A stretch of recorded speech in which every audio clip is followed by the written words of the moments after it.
سبب وفاة الفنان محمد نصر بطل فيلم عندليب الدقي، وانهيار وبكاء الفنانة هبة نور، وكمان محمد هنيدي هتوحشني يا غالي. أعزائي المتابعين، أرجو منكم الدعاء له بالرحمة والمغفرة ويصبر أهله وكل محبينه، وتعازينا للأسرة.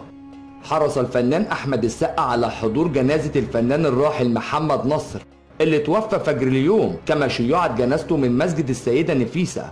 وتواجد أحمد السقا في الجنازة وشهد تشييع الجثمان إلى مسواه الأخير، معلنا حزنه على الفنان الراحل. يذكر أن نادين ابنة الفنان محمد نصر أعلنت وفاة والدها فجر اليوم، معلنة عن موعد ومكان الجنازة.